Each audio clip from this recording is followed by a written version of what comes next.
Yeah, mic check. What's good? What's good? You are tuning into the Teacher Camp Lives. And today we have a special guest who goes by the name of Poe One, the one and only. Yeah. Let's get Poe One on the line in a bit. We're setting everything else up. How you doing? This is Bogus from the Flowmo Crew and B1B Dojo. There's a lot of homies over here on the line. Let me know who you are and where you're from in the comments. If you have any questions for Poe One, let them know in the comments too, and I do my best to make them happen as well. Yeah, Poe is on the line. Perfect. You are tuned in to the International Teachers Camp by the Dojo. And this week we'll rock some IG Lives. And next week we go deeper. We're gonna hop on some seminars. Tuesday, Wednesday, and Thursday. As guests we have Storm on Tuesday, Nefeli joining on Wednesday as well. Worldwide Planet Earth. There we go. What's the deal? Boom, the one and only. Paul, how's it going over there? Portugal Good, in the brother. house. I'm in Portugal right now. I actually leave back home tomorrow. Australia. I've been in Europe since April 28th, so it's been crazy, man. But yeah, I'm here, man. Europe. That's a long time. How do you deal with a long tour like that? Ooh. You miss home? Yeah, I miss home, man. I miss my toilet, yo. I miss my kitchen, Yeah, my you miss bed, your time zone. everything. Yeah, but yeah, man, it's been good, man. I've had a few injuries. I tore my calf muscle on Friday on my last workshop. It's right under my calf muscle. Stocky, what's up, brother? That's my crewmate from Death Star Rockers. Yeah, I tore my calf muscle like right above my Achilles and right under my calf, so right in the middle of the dent there. It popped twice right at the start of my workshop, like right at the beginning, man. And I still had to do the workshop for 2 hours straight like that. And then 5 hours later, that same day, I had to judge a Top Rock battle, and our left was in the circles rocking to this song and Stone Cold from Anthony Hamilton, and I had to go in, and I took it easy, but then it clicked on me 3 times doing a weird sound, and then the physio saw me and he said, "Yo, I told you to stay off it. You're gonna end up breaking it completely." And so now I've just been limping around for a whole week already since Friday. It's crazy. So limp your way home back to Australia and back to rehab, get back in shape. I'll be back at it, brother. But thank you for having me. I tore the same muscle before, so I know. My pleasure. We go back a long time. I was thinking about it. My first time that I took a workshop from you, it's nearly 20 years ago right now. Yeah, I think it was 2003. Yeah, the first workshop, but Copenhagen. we were talking before that. I remember that day. I saw you walking. I said, "Yo, I'm doing a workshop. Why don't you come?" You know what I mean? Yeah. And that day, and it was 3 hours actually. I was like, damn. Yeah, Scandinavian Ballad Year in Denmark that year, and we were battling with the whole crew, and the crew went home. I stayed for some reason, and I stayed for the workshop. Yeah, that was mind-blowing. First time I took a workshop outside of the country too, and I was like, shit, that's the way you teach a workshop. So still remember some of the concepts, some of the bread tools you did over there, and I think some hook combos and whatever. Yeah, it was a lot of going both ways, everything.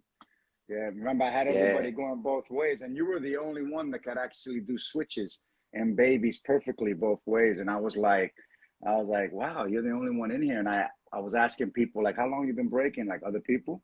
And some people said 11 years, 12 years, 15 years. And I was like, in my head, I was like, wow, you can't do switches and you've been breaking so long? You know what I mean? Yeah. That was something we learned at the beginning, like, we didn't know it, but it was really important to go both ways and stuff, you know? Yeah, Yeah, that's something I remember from that class too. Like, not too many people said that around that time, and it's like, okay, that was an eye opener. I went yeah, back home and worked my ass off. yeah, man. Me too. Let's go back in time. Let's go back in time from there. What was the first time you started teaching and sharing with people? I'm pretty sure from the beginning already, but what was like some of the moments where you realized like I'm gonna teach, gonna rock workshops and classes? Oh, that kind of just happened organically. I never really, to be honest, I never really set out to do it. Um, I've always shared with people around me, and like there's a lot of people like in Puerto Rico, like my boy Satch that I'm re contacted with, and a few others that are from the 80s with me that hung out with me. Like I taught them his flares and certain footwork steps and patterns. Um, so they like I didn't even remember that stuff. Like he was like, "Yo, you remember you showed me your flare?" And then and this that, and I was like, "Oh wow, okay, yeah, now I remember." But I never set out to do it. I just you know, I think it's just a normal thing in the neighborhood. Like if somebody's interested in what you're doing, and you want more people kind of rock with as well, and they're interested in it, you kind of just kind of show what you got, or share what you know, and it just happens organically. Like the first time I was asked to do like an organized workshop, like I was like panicked. You know what I'm saying? Like I was kind of like, oh, really? A whole hour? These people want to come and sit in a workshop with me. You know what I mean? It was like in San Jose, and I was like, I don't remember what year, but it was real early. I started teaching Stilo in 1992.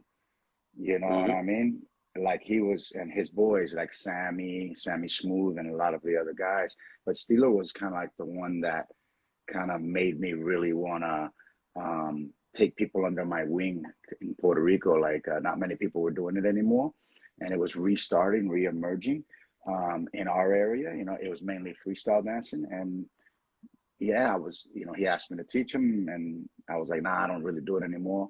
And he kept bugging me month after month, and one day I just said, okay, you really want to learn? Come to the bakery when we close. And I was working at a bakery, at my brother's Just one bakery, last and time.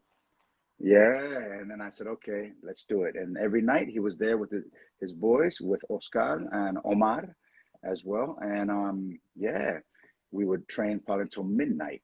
And that got me back into it, man. And next thing you know, things started emerging that same year, kind of like Rocksteady. I think some videos like Lords of the Underground, Soul Train had a little Caesar on it, and a few others. And other videos like Mad Lion had Ken Swift breaking in it. Then The Grind came on, The Grind from MTV, and Rocksteady came on, and like I said, okay, if all these brothers coming back, I want to come back 100%. And then I started really taking it serious. And then I moved back to the States to look for my old boys, but nobody really was doing it. That's when I ran into Flow Rockers of San Jose, California, and then joined that crew, joined them, and then the rest is history after that. Yeah. But Was to there ever answer a your question, personal moment? Yeah, was there ever a personal moment who made you realize like, damn, that's what I want to do, and actually I'm pretty good at this. you mean when I first started breaking, Yeah, or was there workshops? like somebody workshops and teaching? Was there somebody that you looked up to and you saw like, damn, that's the way you do it, and that Okay, inspired well, you to go that's a deeper good in it? question. That's a real good question. Um, I think just listening, like I went to Rocksteady Anniversary in '95, um, and just listening. And also that same year, I went to B-Boy Summit. Actually, I think it was '96 B-Boy Summit, but Rocksteady was '95. I started like I got interested in just, you're hungry for information because Rocksteady's back out, everybody's doing their thing. So anytime you hear Wiggles or Fable or Legs or all these people talk, you listen. You begin to really listen. Um, and I liked how they were really breaking stuff down and how articulate they were, and it made me kind of understand myself more of why I did certain things and stuff like that. Like they had discussion panels at Rocksteady Anniversary. They had people I met on the street, other people. I started meeting a lot of childhood um, heroes. Like I met Scene, I met, you know, Duster. I started meeting all these writers and then B-boys and rockers. And you just ask questions, and their stories kind of helped me articulate better into me breaking down what I'm actually doing. And the seriousness of the importance of what Wiggles would say, that nobody else documents this culture. Those that live it document this culture. Even though there's, like Curtis Blow says, there's 8 billion stories in the naked city. You know what I mean? It's like, even though there's all different borough stories, they're sort of similar. You know what I mean? Even if they're different, they're sort of similar in a way, if that makes sense. And yeah, the more people you talk, the more you begin to realize about, you know, the conversations were classes, the conversations were workshops, and those conversations I wanted to pass down, you know what I mean? And then old conversations that I had with people. And then that's when I started sharing these conversations and sharing my own experience with people that I've crossed paths with. And people got interested in it, and people started saying, yo, you know, I really like how you break down these stories, or how passionate you sound about this beautiful culture. Why don't can you speak at this university, or can you speak at my classroom? Because our kids don't know what hip hop is at the moment. They think it was like choreographed dance, you know, something that, you know, in those times or whatever. I think in this time still, some people, they name their classes hip hop, but it's just choreography class, no culture whatsoever, you know. Um, but um, but yeah, and that's how it kind of started. So I guess I would say, you know, crossing paths with New York City breakers, Rocksteady, dynamic, incredible breakers, like, and the list goes on. You know, the list goes on of people that I've crossed paths with. You know, track two, and just the list goes on. You know, when I had the honor to talk with Icy Ice and all these other people, it just sparks a fire and fuel, and that their stories need to stay alive, and they should never be forgotten for what they've contributed. I know, you know, firsthand of how passionate I can get when I'm showing footage or referencing people in my workshop. You know, the workshop's never about me, it's about everybody that I reference. And this is Ice's step, and look how he steps back here, and you know how he whips here, and this is how I changed it to my own thing. Now you have 6 minutes to change it, you know, and create your own way. You know, like I think it's I think I think that their stories and everything sparks the need for me to pass it on. You know what I mean? Yeah. Yeah, yeah. And another feeling when you meet up with some people from the previous generation, they start Mm-hmm. sharing. It makes you just want to shut up and listen. Like this happened to me in Norway. We were there with Jersky, and then there was Buddha Stretch, Brooklyn Terry, and Sugar Pop. They started going at it, and they went way back to their early years and Soul Train memories and all that stuff. And I was like, okay, zip and listen. It's like your turn to share, but not everybody get to experience those moments. So what you want to do after that, just share what you heard and what you learned from the generation before you, and exactly what Exactly. you feel. You How know. is Poe One a different teacher today than the young Poe One who started teaching back then? How are you different as a Okay. teacher? Um, Good question. I think I still have the same exact passion, just a little bit more information. Because I've been doing it so long, and I'm older. You know, I'm a lot older. I think also throughout all the years, I found answers to people's questions that people ask, and I found answers, more answers, so more information. I found also my body has changed throughout the years, so things that were very easy to teach physically are not as easy anymore. So I found ways to explain with video references, and explain to really on how to really break down certain things. And pay attention to really a lot of detail, so people can take care of their bodies and not destroy it, so they can last longer as well. Also, myself, my touch has changed. I think I have a different touch when I'm explaining a move on the ground. I have a different way that I use my body hydraulic, how I use the bounce in a different way. to do a certain step, like let's say a head track, let's say or some, I like to say a head swipe, but a regular track in general and the family of tracks. I think that's harder for me to bend and backwards and stuff. So my way of sharing it now and teaching in a workshop, if somebody's younger that's never done it before, has changed immensely. Before I would constantly do it 30 times in a workshop until everybody got it.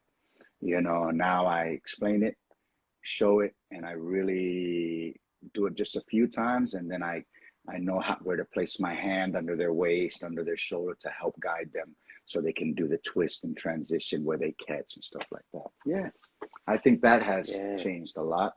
Yeah, I think that has changed a lot.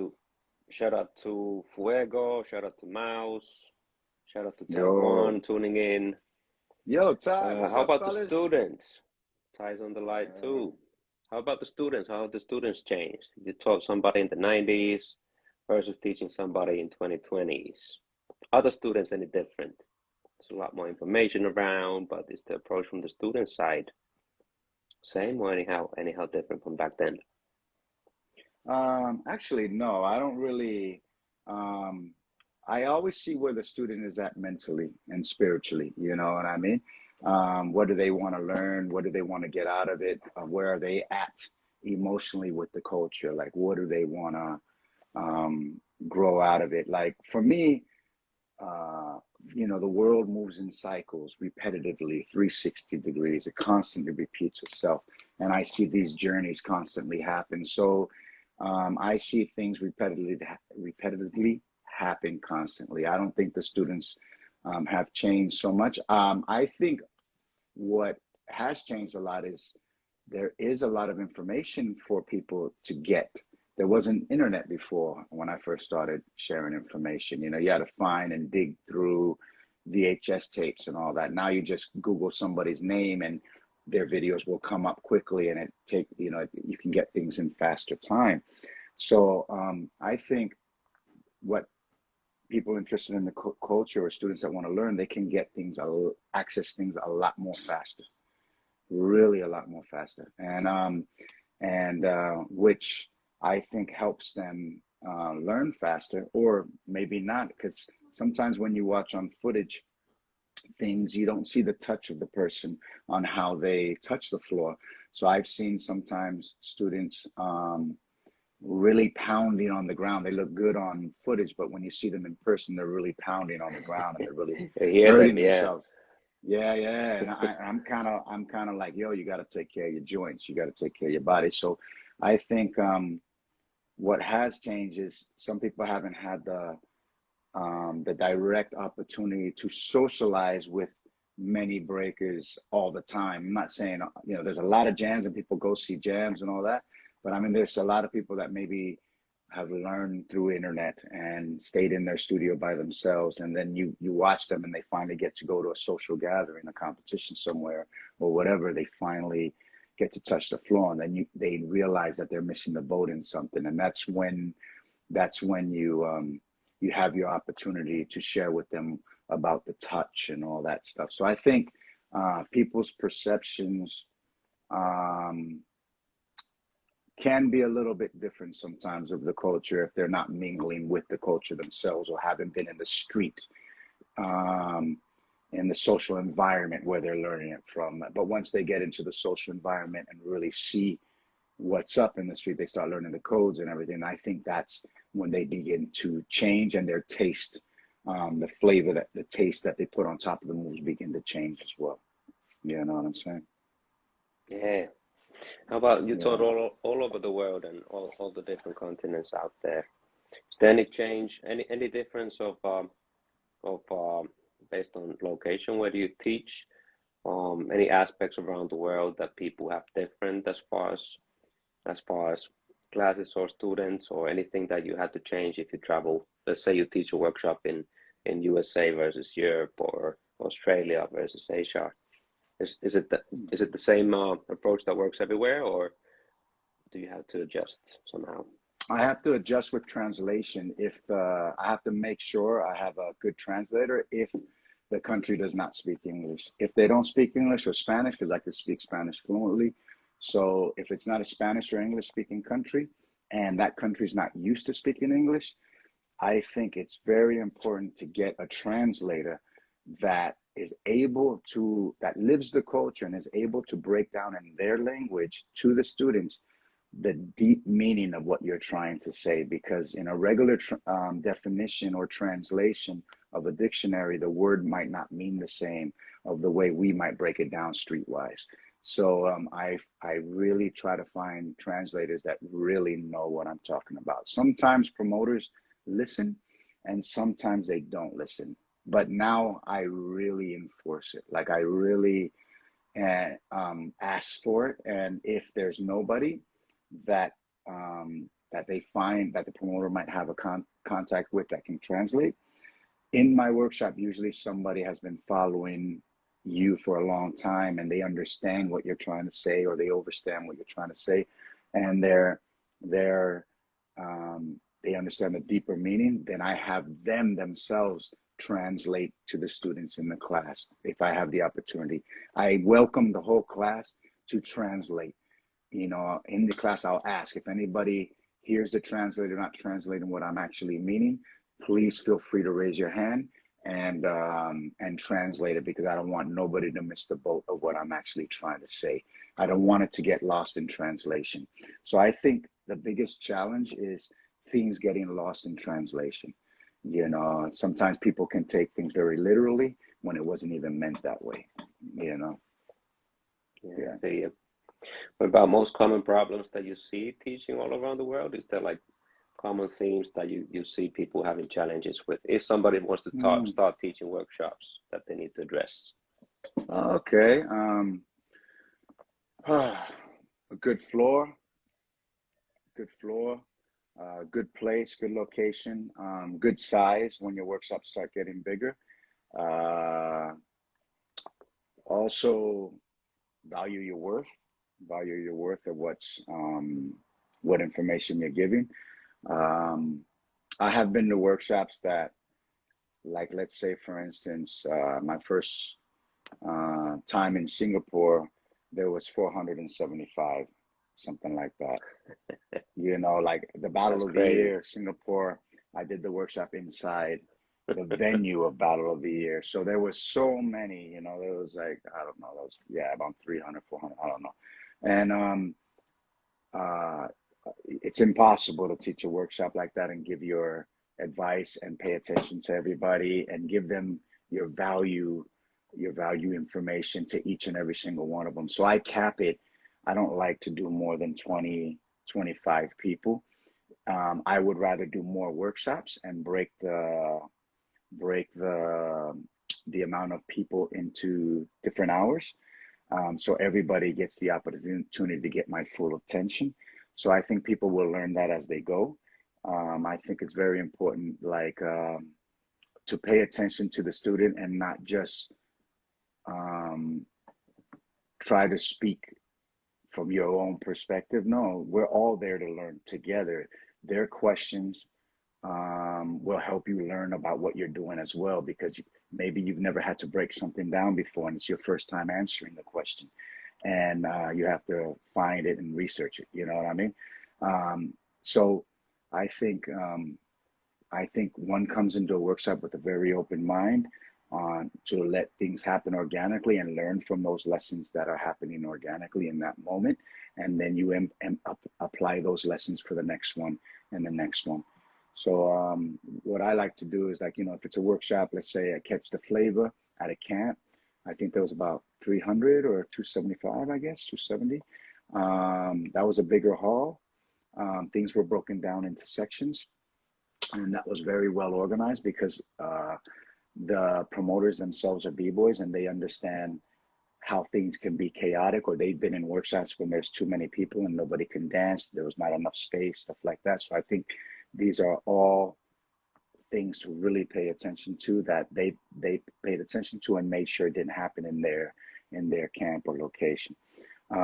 So when I'm doing a workshop, I always try to do registration now. And even though breaking community is not used to registration, kind of like choreo community is. I try to kind of get the registration so I can have an estimate of the numbers that are going to be in there. And then I ask the promoters, like, if do 20 people or 25 people fit arm length apart, standing side by side without touching each other's hands? Do they fit in the studio comfortably forward and backwards without hitting somebody? Because I want everybody to be comfortable. And if they don't fit comfortably, I ask them to get a bigger studio. Or if it's not possible, we divide the class into two, and then I just work a little longer, but it's the same amount of money or whatever. It's I don't mind doing a little bit more work sometimes, because I rather these people get what they're going to get, out of it, like being able to dance and apply their lessons and apply the concepts that I'm showing in the workshop. I really want them to benefit from it and not just be in a classroom standing on the wall. So I don't think that's cool. I think I think if you're going to go into sharing information, teaching in a studio or teaching in the street, whatever, I think you need to be considerate of everybody's time that are taking your class, and really give them your utmost attention and respect. You know what I'm saying? So, yeah. Also, what else? You negotiate, like for people that are getting into it, you negotiate if this is going to be cash or is it a direct deposit into your account. You negotiate also, like sometimes promoters, smaller promoters might not have any backing or any government funding or anything. So let's say, for instance, if you are doing a workshop and they organize it and they want you to go to one city, and they're paying for your hotel stay, and they're paying for your per diem for food to eat for the days that you're there, and your travel fee, sometimes they'll charge more money for your workshop. They'll charge more on top of the normal one that you're asking, normal fee. So let's say I do a 3-hour workshop, and my workshops usually are really low. They're €25 an hour, sometimes 30, and that's about estimately €8 an hour. If it's €25 an hour, it's €8 each hour for 3 hours. So that's €25. That's very cheap. You know what I mean? And sometimes they'll charge 40, and without even telling me. So then I see the flyer, and then I'll go back to the promoter and say, hey, you can't charge 40. That's not my fee, and I don't want people to think that I'm charging that, because I'm not. And they'll say, no, well, we have to charge that because we're covering your flight, we're covering your hotel, and we have no sponsors. So to me, that gets a little bit strange, because they're using my work to get money for covering their costs, but they wanted me there in the first place. So it can get a little bit strange, the negotiation. So you just have to learn that and learn how to I think conversation, you know what I mean? Just conversation, and see what's the agreement, and see if they have any form of funding or anything. And if they have no form of funding, I'm fine with it. But I kind of, in my experience of sharing information, when you're going into it can be, Mouse, it can be, but I think communication is the key. Mouse said disrespect, that promoters would be disrespecting when they do that. But I'm kind of like, I think communication, you keep it peace, and you keep it going, and then you explain the situation. And before they make any changes, if a promoter is going to make any changes on something or charge more than what you're asking for, so they can make their money on the hotels and stuff like that, if they're going to do that, they need to communicate with you before they even put out a flyer. I think that's very important if you're getting into teaching and all that. Make sure the communication is clear. So lately, through these lessons, I've been communicating. I have a certain file ready with questions and demands or strict rules that I follow, that I tell them, look, make sure you do this, or make sure you can communicate with me if you're going to make any changes or change my fee or anything like that. Please communicate with me. So there's a lot of that's happening. at the moment. When you're not dealing with sponsors and you're freelancing and you're dealing with promoters that want you there in small communities and they can't afford the flights or anything. Sometimes you just have to see how you can accommodate that, and you still want to share with the barrio. You still want to be there, and you don't want to lose from your weekly check that you have from your normal work for being out there. You know what I mean? So you kind of try to have to just communicate, negotiate, and see how everything works. I have done many things free. Because if I'm doing an event that has a big sponsor and that covered my fee, and let's say a barrio says, "Yo, Poe, we don't have any funding. We have a studio down the street from the event. We can pay your hotel an extra day or whatever." And I'll be like, you know what? I'm cool, man. Financially, I'm cool right now. I'll do it for free. And I mean, just to share. And sometimes a crew wants a private or something like that. And, I've done it. I said, this one's on the house. You know what I mean? And I think that's, part of it. You just have to, for those that are getting into teaching, just know that, these moments are going to arise. And it's a beautiful thing when they do arise, when you're able to give back at all times. You know what I mean? And yeah, or whatever. Yeah. So things that you learn when you travel and yeah, are in those situations, that you learn to negotiate, and at the same time you learn to give back. It's a beautiful feeling. Shout out to Catch the Flavor. Shout out to Bebo Kreku tuning in as well. Greco's in line. There What? is, Sam? yeah, Together with everybody's Sam? here. Damn. There's a question from Robo Z. How is it possible Robo to mix a Z, what different up? cultural? How is it possible to mix a different cultural background that has a different flavor than when the cultural background from the US? What are the boundaries to tradition and self-expression globally? Not everybody's from the Bronx, not everybody's from the Puerto Rico. How would you encourage people to get Yeah, energy okay. and expression from their own heritage? Yo, what's fresh is fresh. It doesn't matter where you're from. What's fresh is fresh. If there's something fresh that got class and finesse and expression and taste, you can be from anywhere on this planet. You can be from Mars. All of that I care. But if you got flavor, and taste, hip hop was created by taking from so many cultures and mixing so many cultures. You know what I'm saying? And giving it a certain energy when you present something. Um, I travel a lot and I see mad people with style that are not even involved in the culture. I mean, you just have to know, you just have to pay attention to detail of what is considered elegance and finesse on how people rock certain things, that might not even be involved in the culture, like how an old man or a woman with experience might be dressed up, on how they look dressed up just to go to the corner store, and how they, even if they're poor, they iron their clothes a certain way, like they sit a certain way on a chair having their coffee or their tea, how they grab the cup, how they lean into it, how, I mean, there's so much detail. Like, I like to watch Italians a lot, because Italians, they talk with their hands a lot, just like Puerto Ricans do. And they have this certain style, and the way they put their face when they're talking to you, you know what I mean? There's a certain elegance and style there. I think if you're hip and you're in tune with paying attention to what's around you, and what's the style and the culture of that area, and what's stylish in that area, I think you pick it up.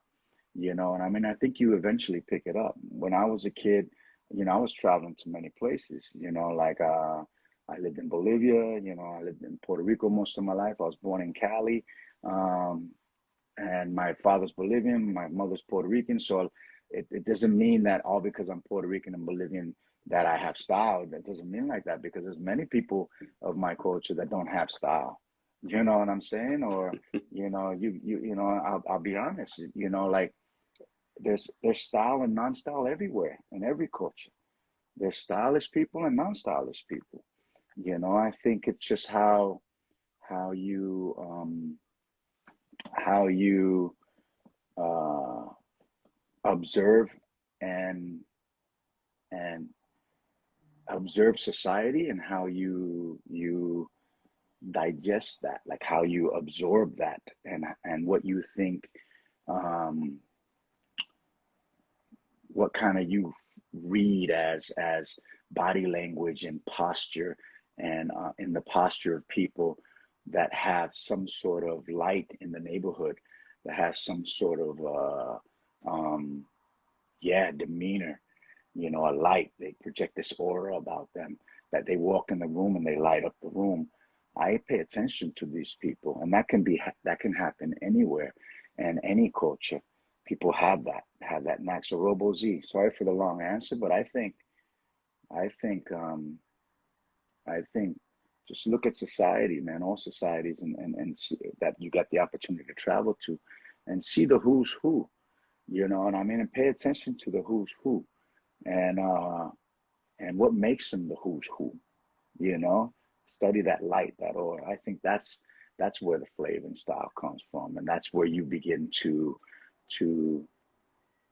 plant those seeds in your soul, and then those seeds begin to manifest and begin to come out in you on how you present things and how you talk to people and stuff like that, and your demeanor, Yeah. But And I think that's when you start feeling what you see. If you see somebody having a mm-hmm, strong connection to the roots and local tradition as well, so not acting out anything else that you are, but being real and being connected to where you're from. Of course, the foundation is from New York, but at the same time, like local expression is what you get when you travel, and sometimes you see somebody having a connection of their culture and the foundation from the Bronx, then that connected somehow clicks and it's beautiful. And that's the richness of travels too. You see something unique. I remember going to Brazil and somehow the music changed throughout the battles, and suddenly there was more rhythms and deepness in the rhythms, and everybody was dancing in a more like a more authentic way. And there was a yeah, lot more man. joy in the battle too. Nobody was battling like aggressively, but at the same time there was more joy, and that was something that I felt that was real. So yeah. Yeah, man. Miss Well, you, next, Fuego. like is you too, Fuego. I think that's all the questions for today.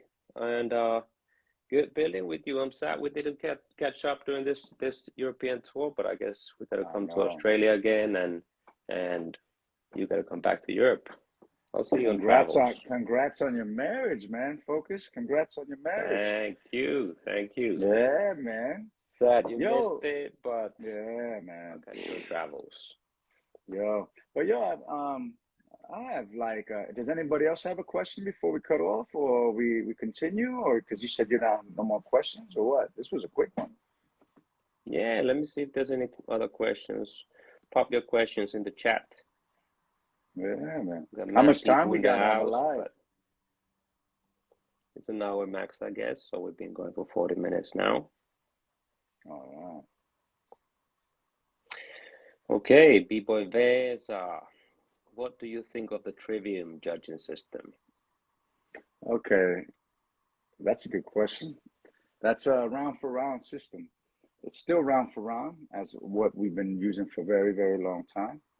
I think it's cool.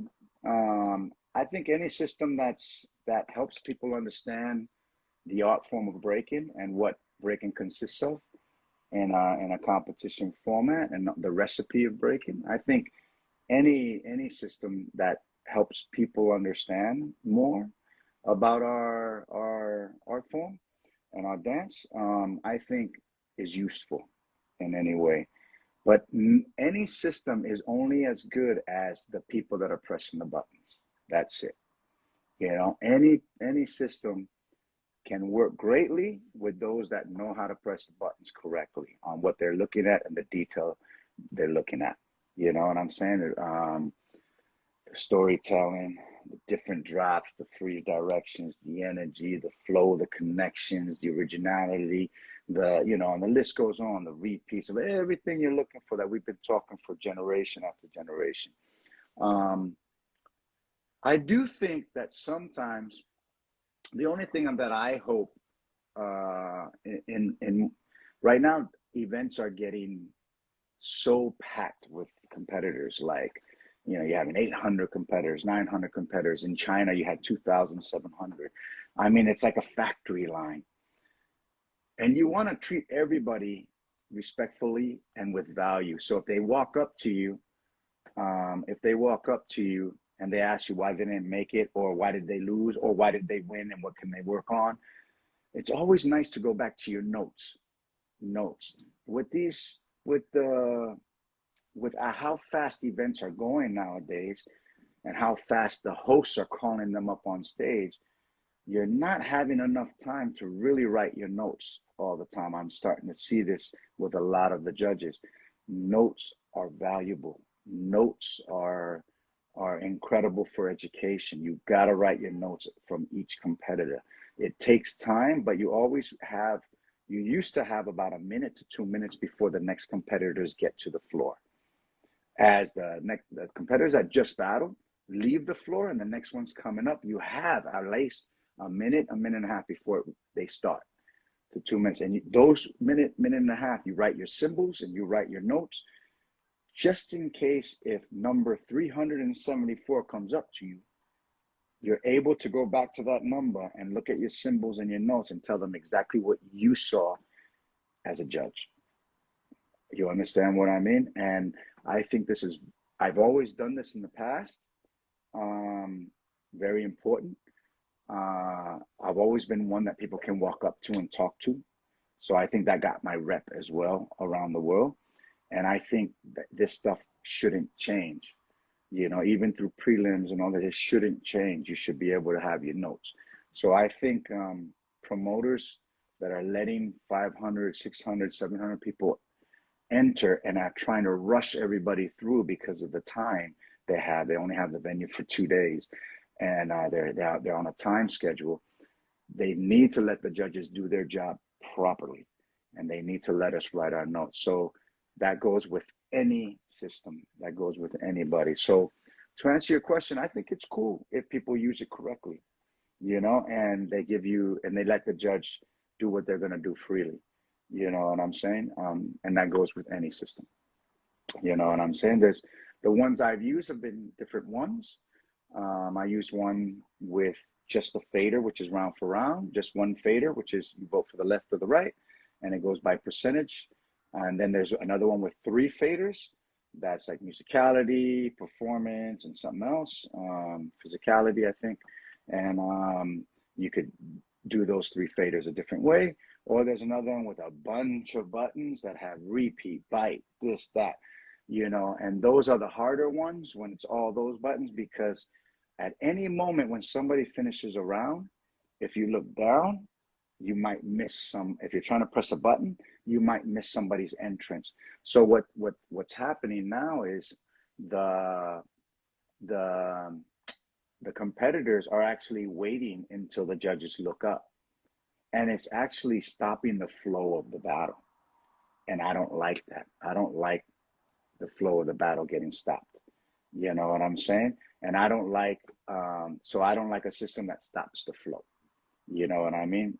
We shouldn't stop the flow. And also, right now, competitors, they're seeing their rounds online.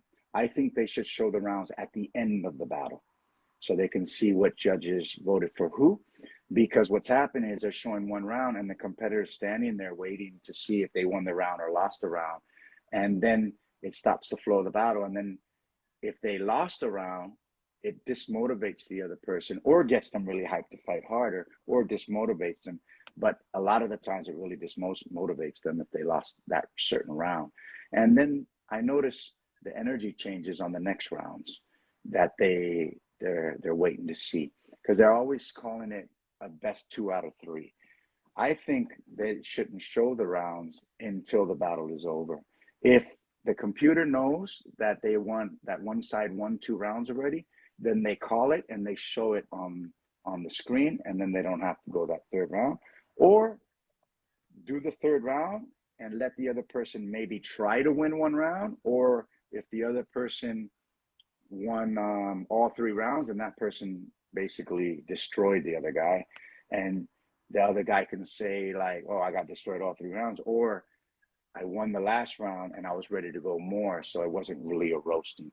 You know what I'm saying? I think we have to figure out on how not to interrupt the battle, because in real life you don't interrupt the fight. You know what I'm saying? Until somebody's tired or somebody breaks it up. But right now the systems are kind of stopping the flow from the get go, and it's making people already look at the screen, and that's weird to me. I find that kind of whack, to be honest. You know what I'm saying? I think systems shouldn't disrupt what's happening on the flow of something. You know what I mean? Yeah, Yeah. yeah. Now we got a bunch of questions over here. All Do you think right. do you think the community should be more structured and organized? Paga, Yes. B-boy.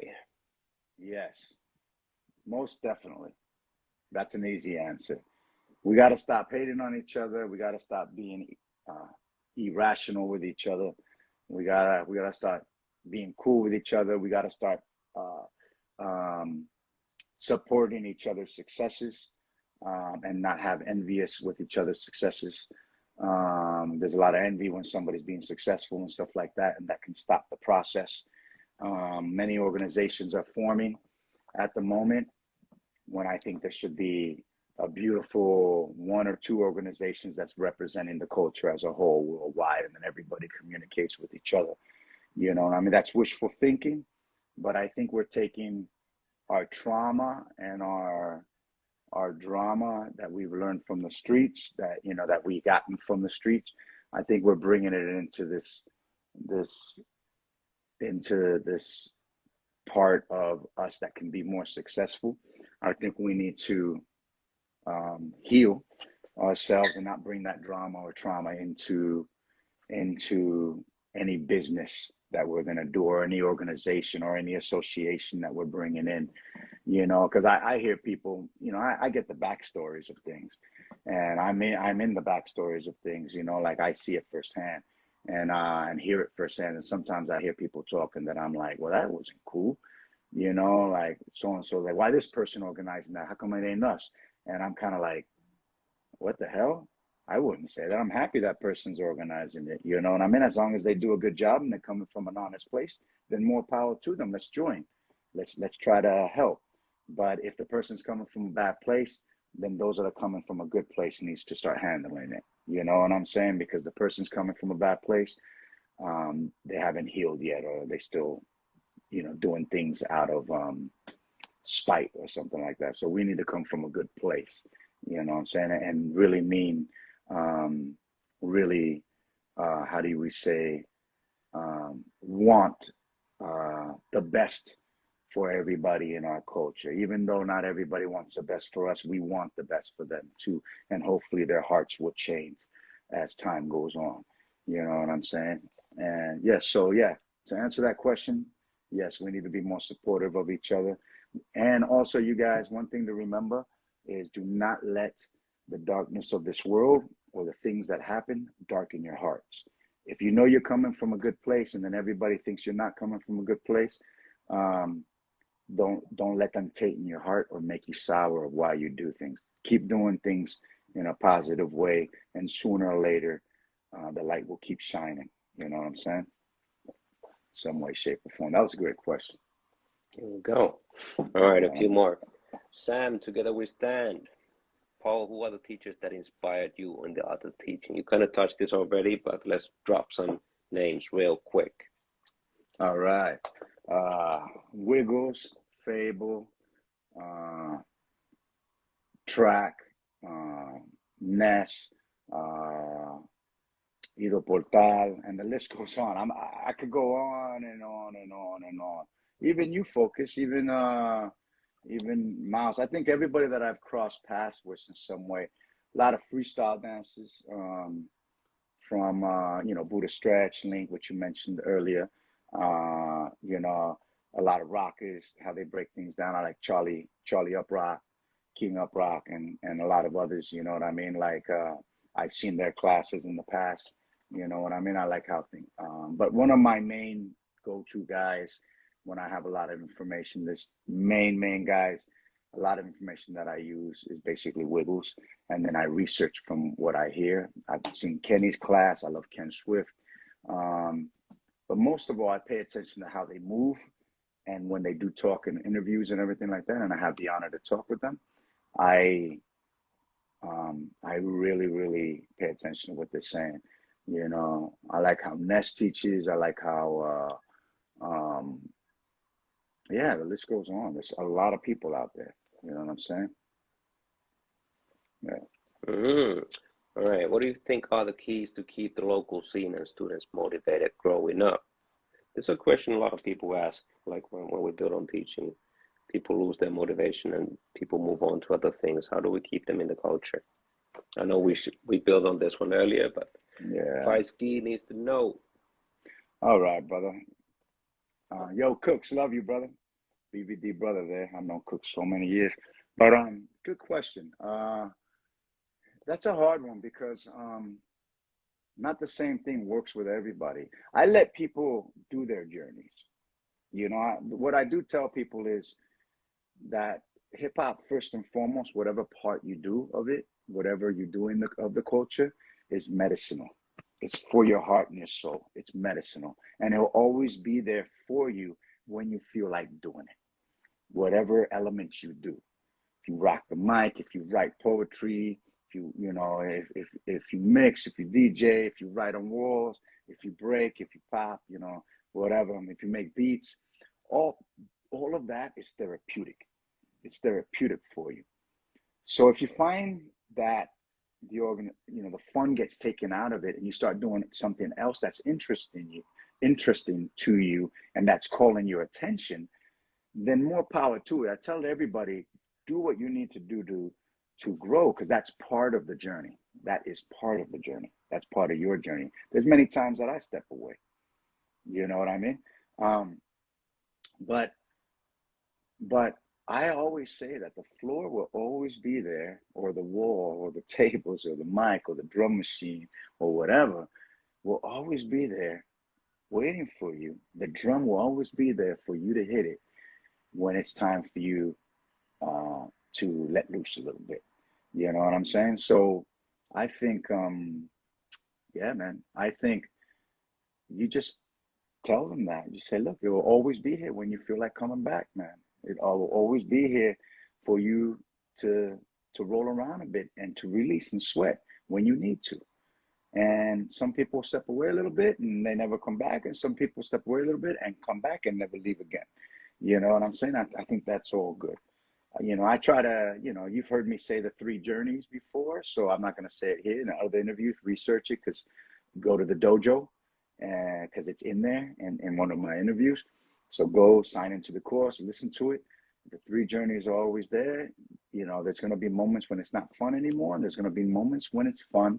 There's going to be moments when you need to do it because you need to let go of what you're having inside, be it happiness, sadness, whatever. It's therapeutic. It's medicine.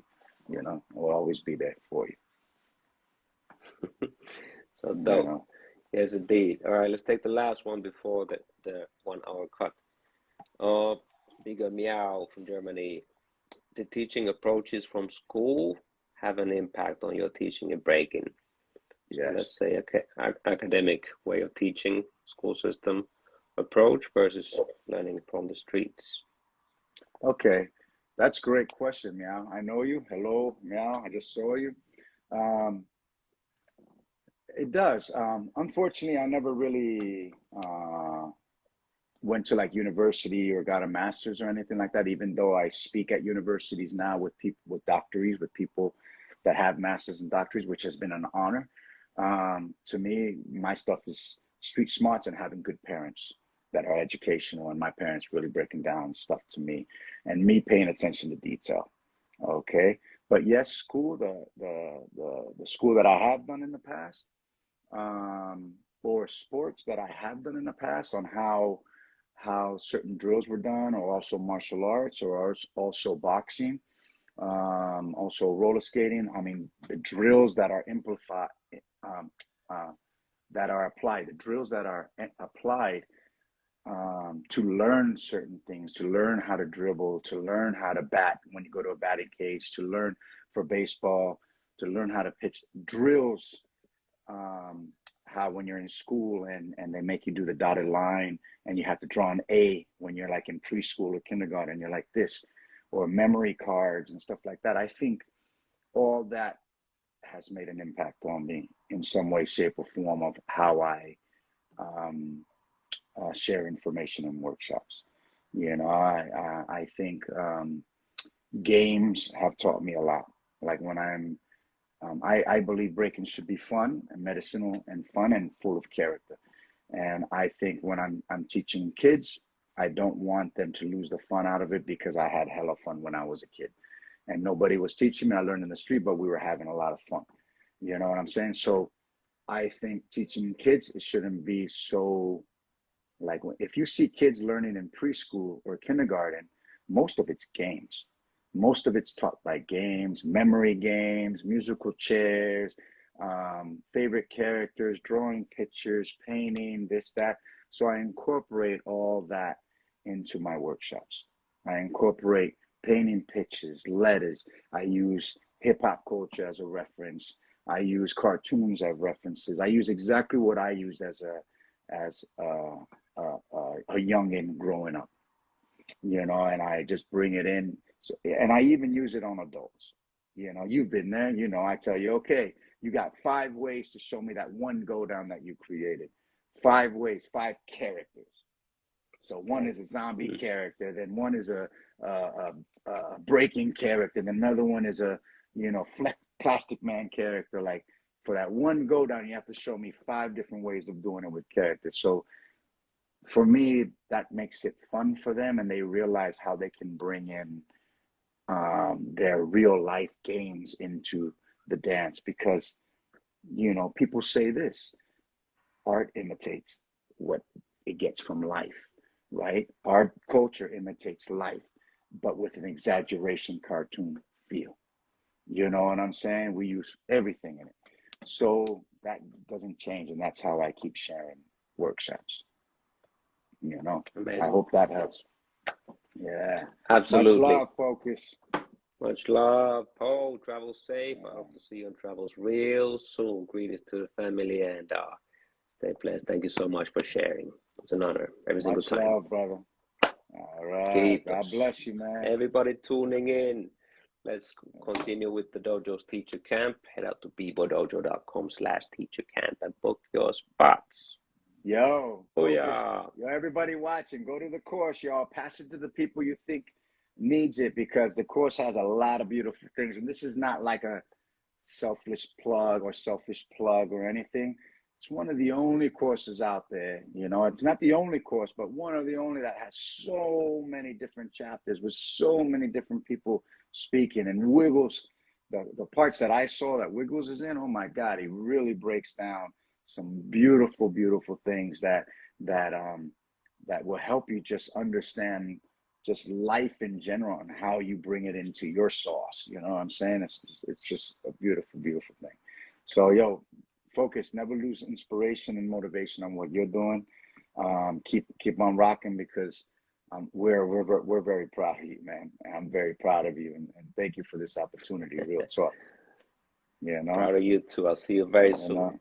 Oh, yo, and check it out. And we'll stay in touch. And check it out. You were going to offer me some money because of this, and so I don't want it. Keep the money. You and your wife go out and get something to eat as a gift for your wedding. All right, brother?